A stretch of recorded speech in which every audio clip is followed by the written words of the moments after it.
365 வலிமை நோக்கி வல்லட்டே 100 காலை உணவுக்கு சாலட் ரெடி பண்ணிக்கிட்டு இருக்கேன். ரெடி ஆகிறதுக்குள்ளே என்னென்ன நியூட்ரிஷன் இருக்குன்னு பார்த்துலாம். Vitamin A carrot 25 gram, fibre 2 gram இருக்குது. ராபி நட் 45 கிராமில் 250 கலோரி, ராஜ்மாவில் 45 கிராமில் 150 கலோரி, டோட்டலாக 535 calorie. Protein 21 gram, fibre 2 gram, நல்ல பொட்டாசியத்துக்கு வாழைப்பழம் இது ஒரு 105 கலோரி. தண்ணியை குடிச்சிட்டு டிஃபனும் முடிச்சிடலாம். மதியத்துக்கு சூப்பர் மார்க்கெட் தேடி பிடிச்சி தண்டைங்கிற ஒன்று எடுத்தாச்சு. அரிசி உப்பு போட்டு உழ வச்சாச்சு. அது வேகிறதுக்குள்ளே கீரையை க்ளீன் பண்ணி ரெடி பண்ண வேண்டியது தான். கீழ்வேறு பகுதியை கட் பண்ணி தூக்கி போட்டுட்டு நல்லா பெரட்டி வாஷ் பண்ணணும். நல்லா வாஷ் பண்ணி முடித்ததுக்கப்புறம் தான் இப்போ முக்கியமான ப்ராசஸ்ஸு குவாலிட்டி செக்கிங்கு. சரியில்லாத கீரையை விளாசிட்டு நல்லா உள்ளதை சிறுசாக கட் பண்ணணும். ஃபைனலாக இன்னொரு வாஷு. இப்போ வெங்காயத்தை பொடிசாக கட் பண்ணிவிட்டு சட்டியில் எண்ணெய் கொஞ்சம் ஊற்றி சூடானோடனே வெங்காயத்தை சட்டியில் போட்டு சில்லி ஃப்ளேக்ஸு அப்படியே தூவி விடணும்.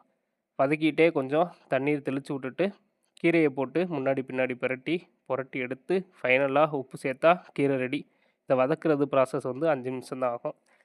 வேகப்பட்ட முட்டையும் வெந்துருச்சு, கூடு உரிச்சாச்சு. சோத்தில் கீரையை புரட்டி சாரோடு சாப்பிட வேண்டியதுதான். ஆஹா என்ன ருசி! 10 மாதம் ஆச்சு கீரை சாப்பிட்டு. இரவு உணவுக்கு சிக்கன் மஜ்பூஸும் ஒரு வாழைப்பழம் எடுத்திருக்கேன். 705 கலோரி. டோட்டலாக இன்றைக்கி எடுத்தது 1760 கலோரி. மற்ற நியூட்ரிஷன் டீட்டெயில்ஸ் தான் நாளைக்கு அடுத்த வீடியோவில் பார்க்கலாம்.